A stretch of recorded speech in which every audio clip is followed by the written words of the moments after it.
মহাকারণিক তথাগত বুদ্ধির যে একটি কথা, এউসবাস্য শতাং জীবী দুঃশীল অসমাহিত একাহং জীবিতাং শ্রেয় শিলবন্তঞ্চ জায়িন। তথাগত বুদ্ধ বলছেন, দুঃশীল দুরাচারী হয়ে শতবর্ষ বেঁচে থাকার চেয়ে সুশীল হয়ে শীলবান হয়ে যদি কেউ একদিন এক মুহূর্ত বেঁচে থাকে, সেই জীবন হয় শ্রেষ্ঠ।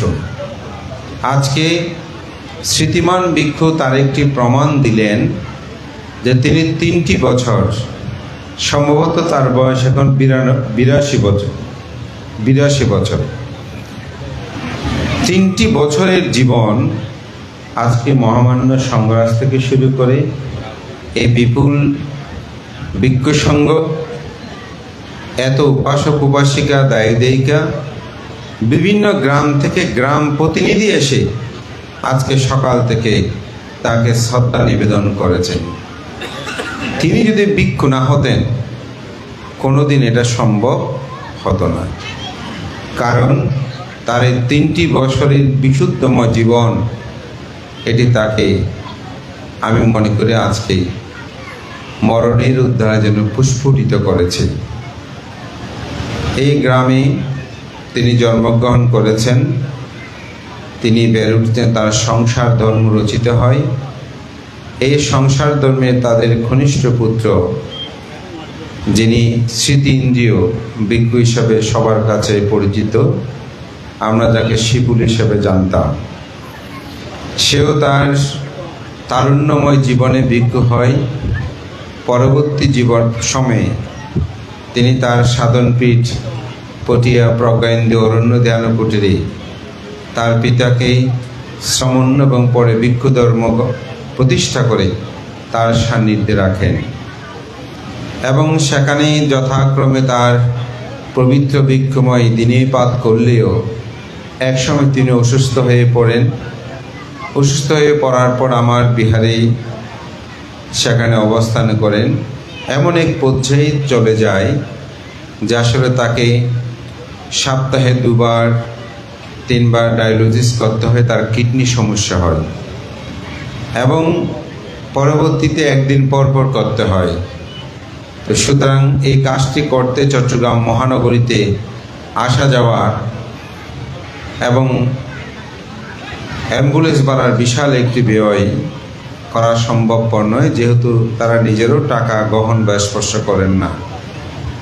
যার কারণেই আমার সাথে পরামর্শ করে আমার বিহারেই শাক্যমণি বিহারে তারা অবস্থান করে দীর্ঘ 1 বছরের অধিককাল সময়। স্মৃতিইন্দ্রিয় কিভাবে তার শিষ্য এবং পিতার সেবা করেছেন এটি বর্ণনা করে শেষ করা যাবে না। তবে আজকে সকালবেলা তার উদ্বোধনীতে একটি কথা আমাকে খুব আন্দোলিত করেছে, ভাবিত করেছে, যে তিনি শুধু পিতা হিসেবে নয়, শিষ্য হিসেবে নয়, তিনি একটি বুদ্ধের বাক্যকে তিনি হৃদয়ে ধারণ করেছেন। সেটি হচ্ছে, বুদ্ধ যে বলেছেন, যিনি রোগীর সেবা করে তিনি বুদ্ধের সেবা করে। তিনি বলছেন, আমি একজন রোগীকে সেবা করেছি, বুদ্ধ সেবা হয় বিদায়। এখানেই তার পুণ্য বহুমাত্রায় সেটি অন্তর্জগতে আমি মনে হচ্ছে বেড়ে গেছে। তাই স্মৃতি ইন্দ্র এবং তার একজন শিষ্য আজকে উদ্বোধন করেছেন। এগুলো কীরকম সেবা আপনারা চোখে না দেখলে বুঝতে পারবেন না। আর এত টাকা কোথায় থেকে সে পেয়েছে আমি সেটাও জানি না। অজস্র টাকা খরচ করেছে, আজকে ওখানে কালকে ওখানে। আমি তো সাংগঠনিক মানুষ, ফাং বিভিন্ন ক্ষেত্রে আমার চলে যায়, যতটুকু খবর নিই, কিন্তু হাসপাতালে নেওয়া আসা করা এগুলো কীরকম আমি বর্ণনা করে শেষ করতে পারবো না। এবং রাত দিন জেগে থাকা, পিতার একটা সুন্দর নিমিত্ত যাতে আসে, এই তিনি সেখানে বুদ্ধের ছবি, ফুল, এই সেই, যাতে তার নিমিত্তটা হয় সুন্দর, এরকম একটা চেতনা। তিনি বাবা বলে ডাকতে আমি শুনি নাই, ডাকছে স্মৃতিমান, স্মৃতিমান আপনি ভান্তে বড় ভান্তে আসছেন, ভান্তে আসছেন, অর্থাৎ আমিত্বতা তার মধ্যে যুক্ত না হোক। আমার পুত্র, আমার অনুবা, আমার বাবা, সে সেরকমভাবে সৎ জ্ঞান দিয়ে তার শিষ্যকে, তার গৃহী জীবনের পিতাকে তিনি সৎ পথে তার নিমিত্ত যাতে ঘটে সেরূপ তিনি আপ্রাণ চেষ্টা করেছেন। কখনো বুঝে উঠতে না পারলে আমার শরণাপন্ন মানতে এখন আমি কি করব। আমরা দুজনেই মিলে বিবিধভাবে সিদ্ধান্ত নিতাম। তো সত্যিকার অর্থে ওনারা যাওয়ার ঠিক মাস 2 পরে আরেকজন ভান্তেও তিনি চিকিৎসার জন্য আসেন আমার বিহারে।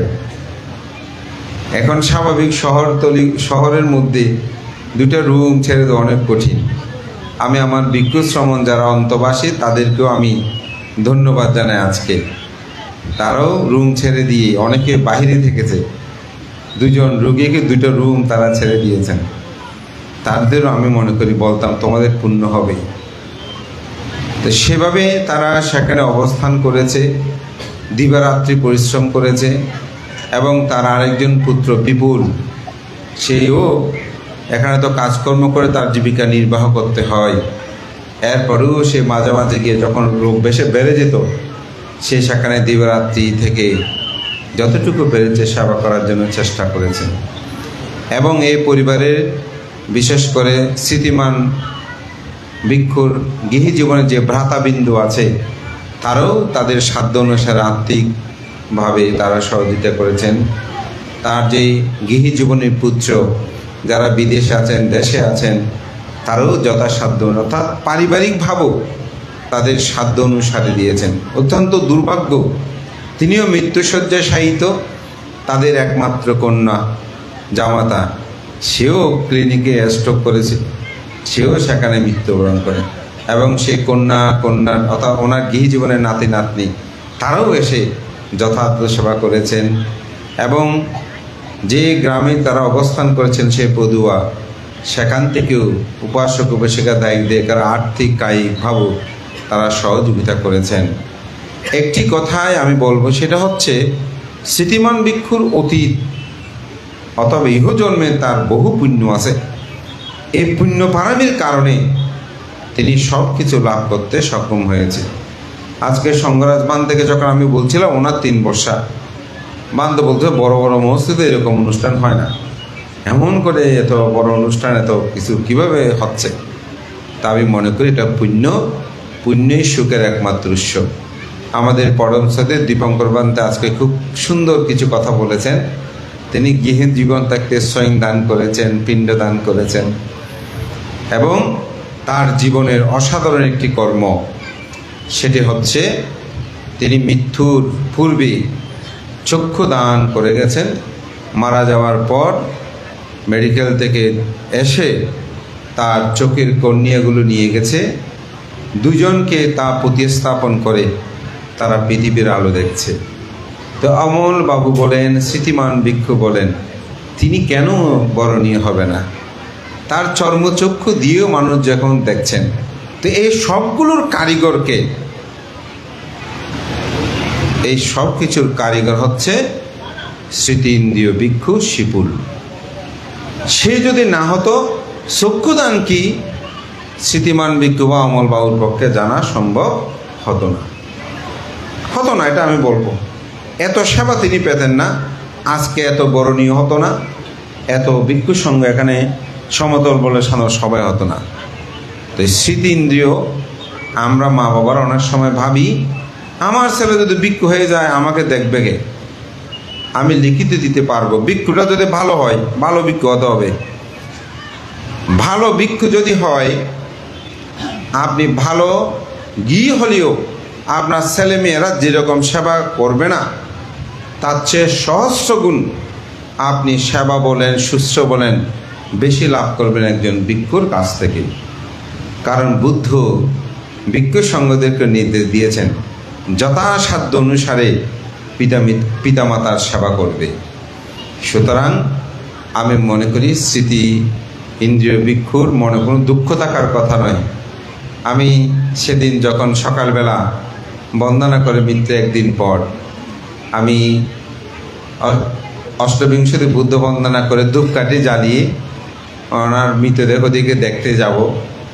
তো তখন তার চোখে অশ্রু বিগলিত হচ্ছিল। তা আমি তাকে বললাম, কান্নার কোনো বিষয় নেই, মানুষ জগতে মরণশীল, তুমি আফসোসের কোনো কিছু রাখনি।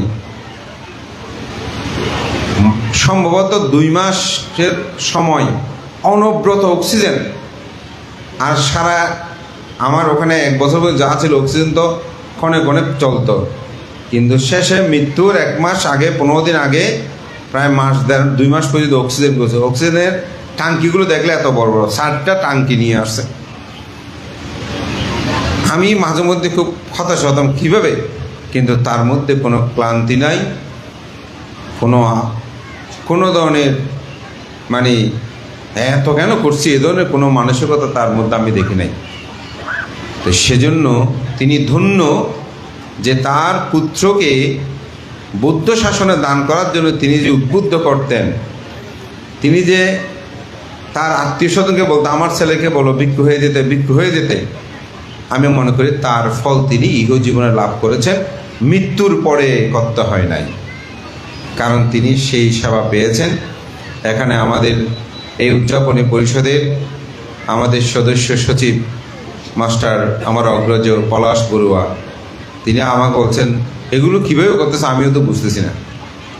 তো আসলে শুধু ওনার পরিচিত না, আমাদেরও অনেক পরিচিত, আমাদের বিহারেরও আমরা যাকে বলেছি এখানে অসুস্থ ভিক্ষু আছেন, তারা অনেকেই আর্থিকভাবে সহযোগিতা করেছেন, স্বয়ং দান করেছেন, যখন যেটা পেয়েছেন। আমি আজকে তাদের প্রতি কৃতজ্ঞতা জানাই, মহান সংঘকে বন্দনা জানাই। বিশেষ করে আজকে মহামান্য সংঘরাজ ভান্তে এসে আমাদের এই অনুষ্ঠানকে আলোকিত করেছেন, এবং আমাদের আরও সংঘরাজ ভান্তে আসার কথা। আসলে বয়সে বার্ধক্যে বিভিন্ন অনুষ্ঠানে অনেক সময় আমরাও আর বুঝতে পারি, টানা হেঁচড়া করি না, হয়তো জোর করে বললে বান্দারা চলে আসতো, কিন্তু শারীরিক অবস্থাটা আমরা নিজেরা উপলব্ধি করি। তবু শ্রদ্ধেয় সংঘরাজ ভান্তে এসে আমাদের অনুষ্ঠানকে মহিমান্বিত করেছেন। আমি ভান্তের প্রতি কৃতজ্ঞতা জানাচ্ছি। আপনাদের সকলের প্রতি মৈত্রীচিত্তে পূর্ণদান, বিশেষ করে আমার এই জন্মতীর্থ গ্রামবাসী, আপনারা যে আমাদের গ্রামের একজন জন্মজাত সন্তানের প্রতি, ভিক্ষুর প্রতি কীরকম যে করণীয় কর্তব্য, আজকের এই অন্ত্যেষ্টি ক্রিয়ার মাধ্যমে সম্মিলিতভাবে এই কর্ম সম্পাদনে আমাকে অত্যন্ত প্রীত করেছেন। এবং আমাদের অনেক ভিক্ষু সংঘ, বিশেষ করে আমাদের তাপসজ্যোতি ভিক্ষু, তিনি এখানে আজকে যে আলম নৃত্য থেকে শুরু করে যাকে যেটা বলেছে আমরা সবাই সেভাবেই সহযোগিতা করে। গতকাল বুদ্ধ কীর্তন হয়েছে, আজকে সকালবেলা মহা সমারোহে এখানে অষ্টপুরস্কার সঙ্গদান হয়েছে। বিবিধ কর্মে একটি অন্ত্যেষ্টিক্রিয়া আয়োজন করতে যেখানে মাসখানেক সময় লাগে, সেখানে বলা যায় মাত্র 6 দিনের মধ্যে, অর্থাৎ মৃত্যু সহ ধরলে 10 তারিখে চলে গেছে, মাঝখানে মাত্র 4টা দিন পেয়েছে। এই 4 দিনের মধ্যে এত সুন্দর আয়োজন করাটা এত সম্ভব নয়।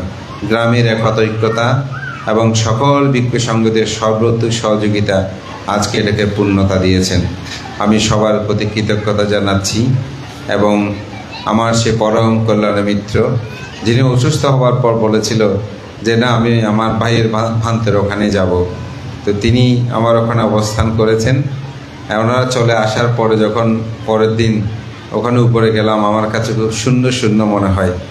এতদিন উপরে ছিল, সকালে বন্দনা করে মাঝে মধ্যে যেতাম। সকালে আমি তো আসলে পাখির মতো আমার জীবন হয়ে গেছে, সকালে যাই অনেকটা সন্ধ্যায় আসি। তো সকালে যখন যাই মাঝে মধ্যে সারা রাত জেগে থাকে, তারা একটু ক্লান্ত থাকে, আমি আর দরজায় টুকা দিই না, অনেক সময় ফাঁক বুঝি তারা কীরকম অবস্থা আছে সেটা জেনে দেখতে যাই। তো ঠিক এখন আর দেখতে যাওয়ার মতন হয়তো কেউ থাকবে না, যেখানে 1 বছর তাদেরকে দেখেছিলাম। জ্ঞাতির রক্তের সেতু বন্ধন, এটি স্বাভাবিকভাবে তো টানে। আমরা তো মায়ার বন্ধনের ঊর্ধ্বে নয়, আমরা তো অর্হত নয়, সুতরাং এটি আমাকেও ধারিত করবে। এবং দেখলে তিনি মাঝখানে খুব অসুস্থ, আমি যখন ডাকলাম তিনি মেতে উঠলেন, চিনলেন, তার চোখ যুগলে অশ্রু পড়ল, এত আন্তরিকতা।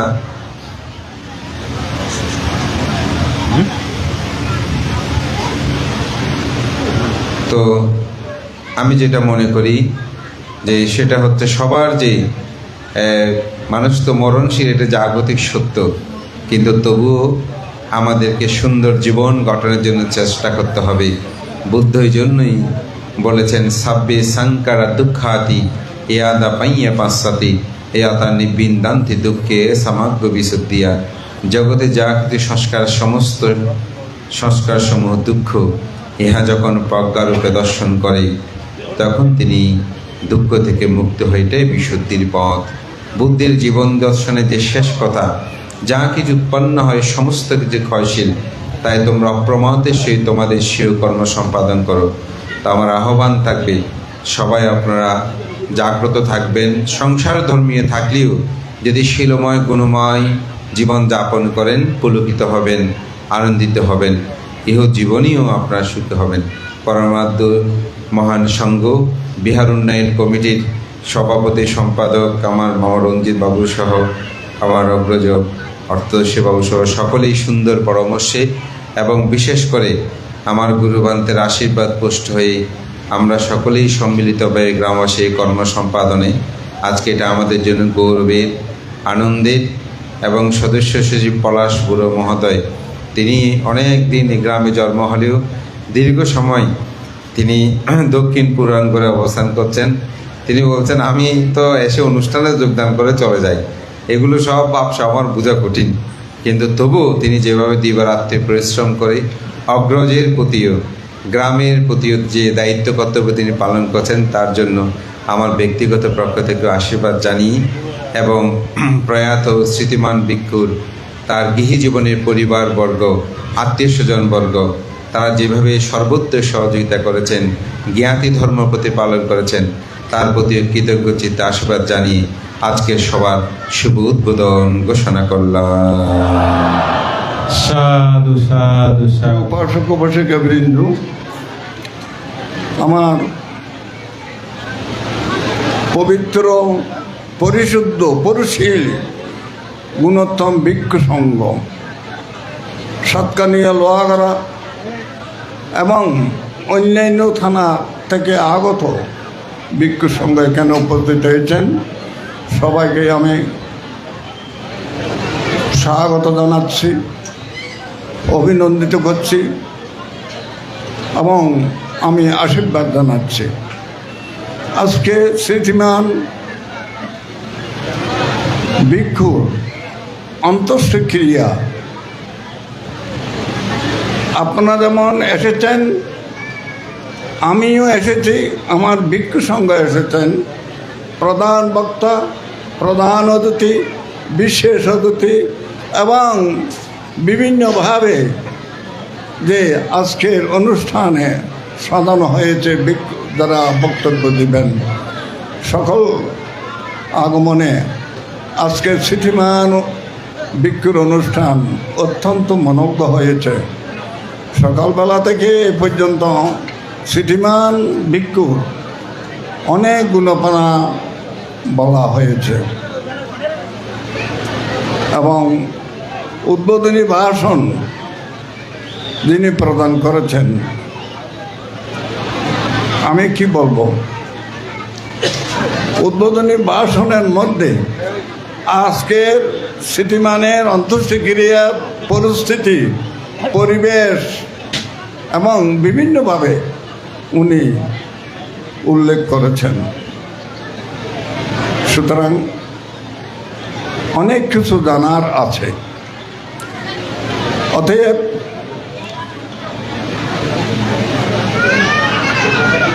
উনি উদ্বোধন ভাষণে যে কথাগুলো আমাদেরকে বলেছেন, আপনারা জানেন লোকগীত সম্পর্কে, তার যেমন নাম তার কার্যক্রম তেমন। কোনো ফাঁক এখানে নাই, কোনো কৃত্রিমতা তার কর্মজগতের মধ্যে আমি দেখতে পাচ্ছি না। এত দয়ালু, এত মমতা তার মধ্যে নিহিত আছে। সমাজের জন্য, ধর্মের জন্য, সঙ্ঘের জন্য, এবং সমগ্র জাতির জন্য তার দয়া, তার মমতার অভাব নেই। ও লোকদের যদি স্মৃতিমিত্রের অনুষ্ঠান সম্পর্কে পরিকল্পনা যদি না করতেন, আপনাদের সাথে পরামর্শ না করতেন, তাহলে এতটুকু বিশাল হবার সম্ভাবনা ছিল না। এই হলো তার শুভবুদ্ধি। যা হোক, তার সম্পর্কে অনেক কথা বলা যায়। আপনারা জানেন এই মাটির সন্তান কত মানে মজবুত সন্তান, যারা যে স্বাগত বক্তব্য দিয়েছেন এবং বিভিন্নভাবে বক্তব্য রেখেছেন। আমাদের যে উপাসক পুলিশ কর্মকর্তা উনি যেভাবে বলেছেন, তাহলে দেখুন মাটির সঙ্গে মানুষের সম্পর্ক থাকে এবং মাটি এবং মানুষ সম্পৃক্ত হয়ে এই গ্রামকে কীভাবে উন্নত করা যায় এবং পরিবারের সন্তানদেরকে কীভাবে উন্নত করা যায়, বিহারকে কীভাবে উন্নত করা যায়, সেই মাটির মানুষরাই জানে। আজ এই শিলঘাটার মাটি কত পবিত্র মাটি, কত মূল্যবান মাটি। এই মাটির মধ্যে ধারণ করেছেন রত্ন সন্তান, রত্ন সন্তানের ধারণ করেছেন ঠিক স্মৃতিমান একজন রত্ন সন্তান। তার কথাবার্তা শুনে আমি অনেক কিছু জানতে পেরেছি, অনেক কিছু বুঝতে পেরেছি। পিতা পুত্র সম্পর্ক এবং পিতা পুত্র গুরুর সম্পর্ক কীভাবে হয়েছিল, এটা অদ্ভুত, এটা আশ্চর্য। এই ঘটনা অত্যন্ত যে দুর্লভ ঘটনা বলে আমি মনে করি। এই ঘটনা সর্বত্রে হয় না। সুতরাং আরও অনেক ঘটনা আছে। এই শিলঘাটার মানুষ সম্পর্কে আমার অনেক কিছু জানা আছে। যেমন আজকে স্মৃতিমানের অন্ত্যেষ্টিক্রিয়ায় আপনারাও যোগদান করেছেন, আমিও এসেছি। কিন্তু ইতিপূর্বে লোকজিৎ ভান্তের মাতার মৃত্যুর সময় আপনারাও দেখেছেন মাতৃপূজা কারকে বলা হয়। মাতৃগুণ কিভাবে প্রকাশিত হয় জনগণের কাছে, ব্যানারে, পুষ্পে এবং বক্তব্যে, ভিক্ষু সঙ্গের আগমনে, গৃহ সঙ্গের সমাগমে মানে আলোড়ন সৃষ্টি হয়েছিল। সে কথা বলার আর সময় নেই, আপনারা সবাই জেনেছেন। তাহলে সেই মাতৃপূজা থেকে শুরু করে আমি দেখেছি এই শিলঘাটার মানুষের পরিবেশ পরিস্থিতি কত বড় মহৎ, কত বড় উদার, কত বড় শিক্ষার ব্যাপার। কলেজে যেতে হবে না, ইউনিভার্সিটি যেতে হবে না শিক্ষা নিতে। শিক্ষা এখানে আছে, আমাদের সমাজের মধ্যে আছে, আমাদের মহল্লায় আছে, আমাদের পরিবেশে আছে, আমাদের অনুষ্ঠানে আছে। তারপরে অশোকবাবুর মাতার অন্তঃক্রিয়া দেখে আমি আরও অবাক হয়ে গেলাম। আমার মনে হয় নতুন জন্ম আমি লাভ করলাম। যে অবস্থা, যে মানুষের সমাবেশ, ভিক্ষুর সমাগম এবং বক্তব্যের ফাঁক এখানে নেই। এত বক্তব্য দিয়েছেন, এত মানুষের ঢল উপস্থিত হয়েছে। তাহলে কেন এত মানুষ কী করে এলেন? নিমন্ত্রণ করে এনেছেন। আমরা নিমন্ত্রণের জন্য মানুষকে যদি ঘরে ঘরে যদি নিমন্ত্রণ করে ভাতের, এতগুলি মানুষ হবে না। কিন্তু এই যে অনিত্য দর্শনের মধ্যে যেভাবে মানুষের জোয়ার, অসম্ভব অসম্ভব অসম্ভব। তাহলে দেখুন শিলঘাটাকে সেদিনেই আমি প্রমাণ করেছি। শিলঘাটা কত বড় মাপের গ্রাম। এই গ্রামের মাটি অতি উর্বরা, এবং এই গ্রামের মাটি ভিটামিন যুক্ত বলে আমি মনে করি। মাটির মধ্যে ভিটামিন আছে, ভিটামিন যুক্ত মাটির কারণে গর্ব ধন এখানে উপস্থিত হচ্ছেন। যেমন লোকজিৎ ভাঙতে, স্মৃতিমান ভাঙতে, স্মৃতি ইন্দ্রিয় ভাঙতে, আরও যত ভাঙতে আছে, এখানে অনেক ভাঙতের যে জন্মস্থান এই শিলঘাটা মাটির মধ্যে। তো যাও, আমি শিক্ষা নিয়েছি অনেক কিছু। এই যে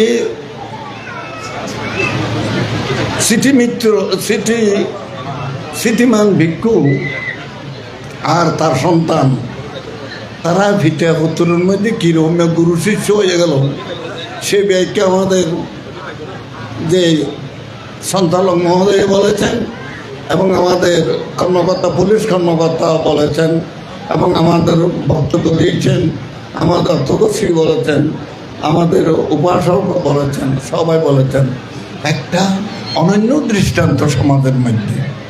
সুতরাং এই দৃষ্টান্ত অত্যন্ত গুণগত দৃষ্টান্ত, অত্যন্ত যুক্তিসঙ্গত দৃষ্টান্ত। তাহলে চিন্তা করে দেখুন, ভগবান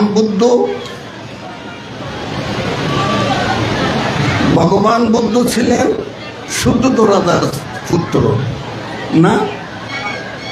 শুদ্ধ রাজার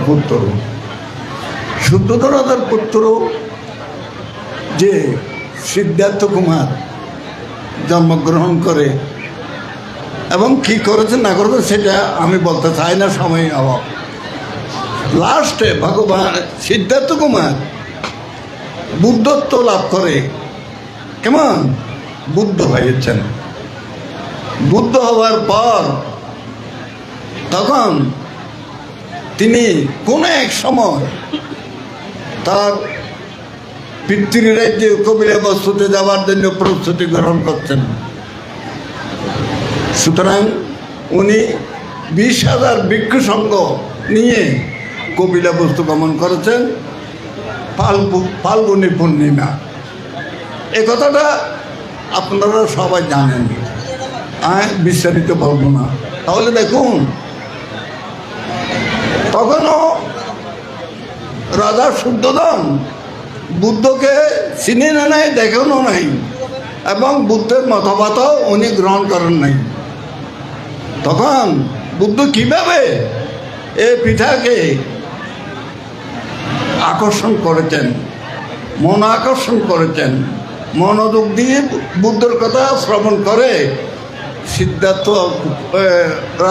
রাজা শুদ্ধোধন পঞ্চশীলে প্রতিষ্ঠিত হয়েছেন, সাথে সাথে শ্রোতাপন্ন ফলে প্রতিষ্ঠিত হয়েছে। এই নদীর এই উদাহরণ আমাদের শাস্ত্রের মধ্যে আছে। সুতরাং স্মৃতি ইন্দ্রিয়ের কথা বর্তমানে আমাদের সমাজের মধ্যে অত্যন্ত দুর্মূল্য। এই জাতীয় ঘটনাবলী, এই জাতীয় ইতিহাস প্রতিটি ঘরে ঘরে হোক, এটাই আমি কামনা করি। সুতরাং আজকের অনুষ্ঠান যেভাবে সুন্দর হয়েছে, এবং প্রজ্ঞান্দ্রীয় শিষ্যরা যেভাবে সমাগম করেছেন, আপনাদের এখানে আমাদের অতনপ্রিয় মহাকল্যাণ মিত্র, এ গ্রামের নয়, বৌদ্ধদের কল্যাণ মিত্র, ওনার সুভাষে, ওনার পবিত্র বায়ু প্রভাবে আজ বিশাল আকার ধারণ করেছেন। শিলগাড়া উন্নত মানের গ্রামে পরিণত হয়েছেন। এই জাতীয় পুণ্যপুরুষ জন্মগ্রহণ করে সমাজকে উন্নত করে এবং গ্রামকে উন্নত করতে পারে। আপনারা, আমি দেখে অবাক হয়ে গেছি যে আপনাদের শিলগাড়া পরিনির্বাণ বিভাগ কীভাবে নান্দনিকভাবে সৃষ্টি হচ্ছে। এটা আপনাদের মনের মন্দিরের মধ্যে যে গুণ আছে, ত্যাগের গুণ আছে, এবং ত্যাগের কথাবার্তা আপনাদের মধ্যে আছে বিধায় আজকে বিশাল আকার মন্দির সৃষ্টি হচ্ছে। কত সুন্দর, কত মানব্য। এই মন্দিরের নিচে আর কোনো প্যান্ডেল করতে হবে না। এইভাবে আপনাদের যে অসমাপ্ত বিষয় সমাধান হয়ে যাবে। তো দেহ পরিশেষে আপনারা যে কর্ম সম্পাদন করছেন, একজন ভিক্ষুকে সম্মান দিতে যাচ্ছেন, আপনারাও সম্মানিত হয়েছেন, আপনারাও স্মরণ পরিণত হবেন। তো যাহা পরিশেষে আজকের এই অনুষ্ঠানে অনেক ভিক্ষু সংঘ এখানে উপস্থিত হয়েছেন এবং তারা ধর্মদর্শনা দেবেন। যতক্ষণ পর্যন্ত আপনারা সভা থাকবে ততক্ষণ পর্যন্ত ধর্মদর্শনা দেবে। আমি অসুস্থ হয়েও আমি লোকগীতির কথাকে এই যে প্রতিপালন করার জন্য চেষ্টা করেছি। সুতরাং এখানে এসেছি। আমি এখন আমার অসুস্থ বিদায় আমি চলে যেতে বাধ্য। আমার দায়িত্ব, সভাপতির দায়িত্ব, আপনাদের রতনপ্রিয় মহাস্তবীরকে আমি দায়িত্বভার দিচ্ছি। উনি অবশিষ্ট কর্ম সম্পাদন করবেন। আমার প্রিয় ভিক্ষু সংঘ যারা আছেন, প্রধান বক্তা উপস্থিত হয়েছেন এবং প্রধান ধর্মদর্শক উপস্থিত হয়েছেন, যারা আছেন, যতটুকু সময়ে পারেন ততটুকু আপনারা ধর্ম শ্রবণ করুন এবং ভালো কথা শ্রবণ করুন, ভালো মানুষের জন্য চেষ্টা করুন। জগতের মধ্যে ভালো মানুষ অর্থাৎ তারা সুখ পায়, শান্তি পায়। সুতরাং সকলে সুখী থাকুন, সুখী হন এবং স্মৃতিন্দ্রিয় তার পুণ্যের প্রভাবে, তার চক্ষুদানের প্রভাবে, তার অনন্ত পুণ্য শক্তিতে সে সুখী হোক, শান্তি লাভ করুক, যাত্রা শুভ হোক। তার কল্যাণ মিত্র, পুত্র, স্মৃতিন্দ্রিয় তার সুন্দর জীবনকে পরিণত করুক, মূল্যবান জীবনে পরিণত হোক এবং সমাজের স্মরণে বরণে হয়ে একজন বৌদ্ধ ভিক্ষু, আদর্শ ভিক্ষু, মূল্যবান ভিক্ষু এবং শিলবান ভিক্ষুরূপে, ধ্যানী ভিক্ষুরূপে পরিণত হোক, এই আশা ব্যক্ত করে এবং আশীর্বাদ প্রদান করে আপনাদেরকেও সকলকে মঙ্গল কামনা করে, আমার ভিক্ষু সংঘের সুখ কামনা করে আমার বক্তব্য এখানে সমাপ্ত করব। সাধু সাধু সাধু। মহামান্য সংঘরাজ, যিনি বাংলাদেশের সর্বোচ্চ ধর্মীয় গুরু, আমাদের পরম হিতৈষী, পরম কল্যাণ মিত্র, পরম শ্রদ্ধেয় ধর্মপ্রিয় মহাস্তবীর মহোদয়, আজকের অনুষ্ঠানের পরম সম্মানিত প্রধান অতিথি, বিশেষ অতিথি, উদ্বোধক, সম্মানিত শ্রদ্ধা ভিক্ষু সংঘ, সমাগত সুধীমণ্ডলী, সর্বপ্রথমে আমি আমার পিসুতুত ভাই প্রয়াত স্মৃতিমান ভিক্ষুর প্রতি শ্রদ্ধা নিবেদন করছি এবং সংঘের প্রতি সগৌরবে সশ্রদ্ধ বন্দনা নিবেদন করছি।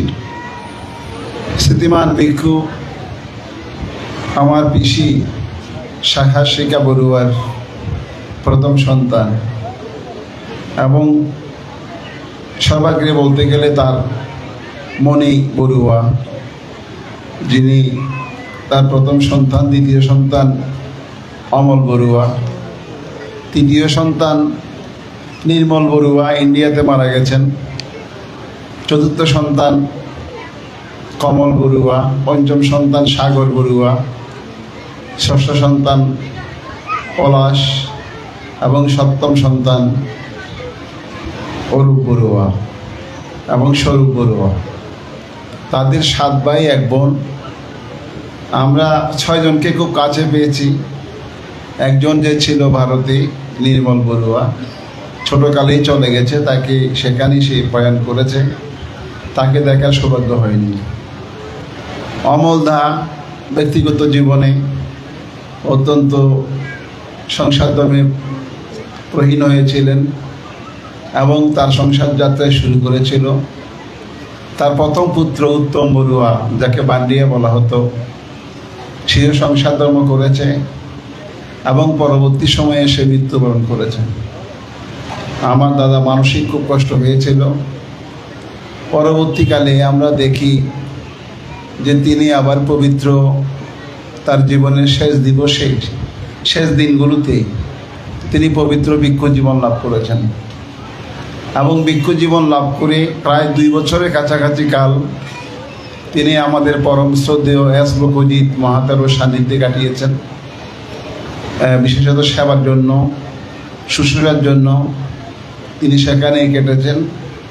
বাকি সময়টি তিনি আমাদের সেই সুখবিলাসের কাছাকাছি গ্রামে কাটিয়েছেন, পদুয়াতে কাটিয়েছেন, পদুয়া বিহারে কাটিয়েছেন। সময়ের সংক্ষিপ্ততায় আমি বেশি কিছু বলবো না। তারা 7 ভাই 1 বোন এবং তার পিতা লালেন্দ্রলাল বড়ুয়া, মাতা সাহাসিকা বড়ুয়া। আমরা সবাইকে দেখেছি।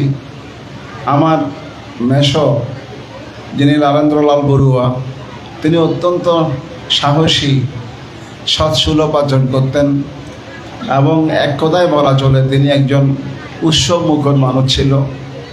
সবসময় আনন্দ, হাসি এগুলোতেই তার জীবন কেটেছে। জীবনের প্রতিটি মুহূর্তে তিনি সুন্দরভাবে কাটিয়েছেন।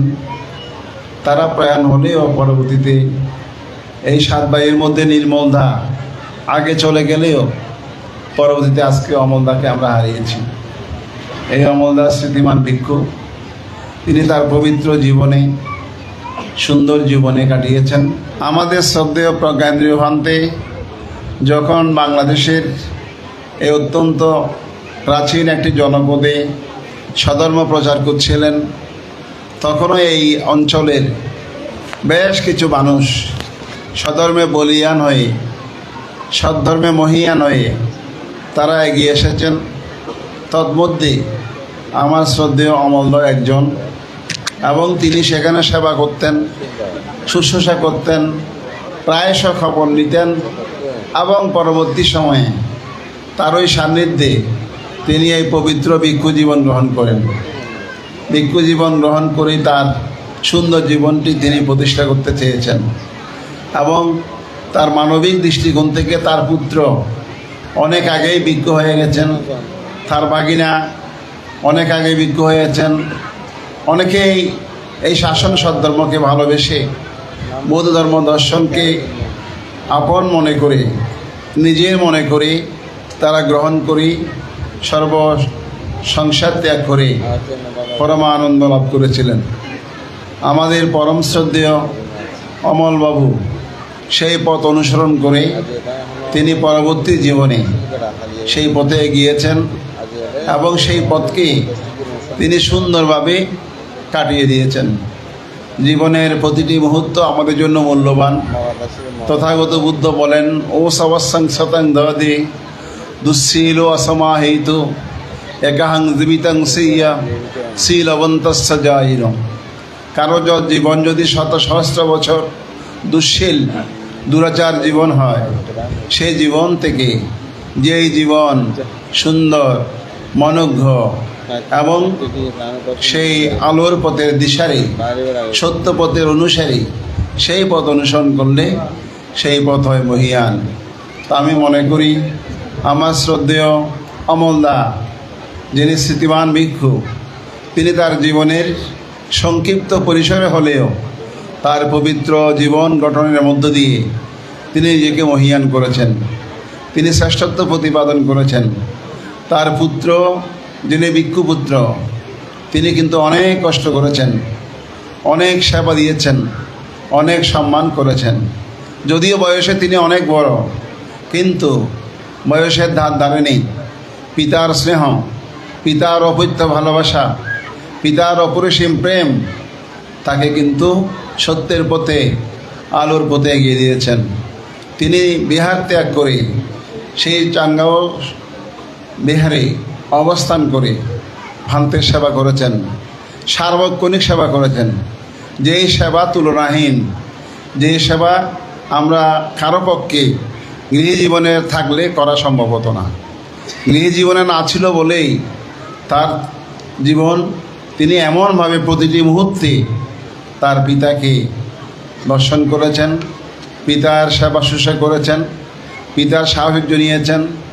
এমনকি গ্রামবাসী অনেকেই তাকে দেখতে গেছেন, তিনি সেখানেও দেখেছি আমি শয্যাশায়ী ছিলেন। তো এমনতর কর্মগুলো সত্যিই আমাদের কাছে অভাবনীয়, অচিন্তনীয়।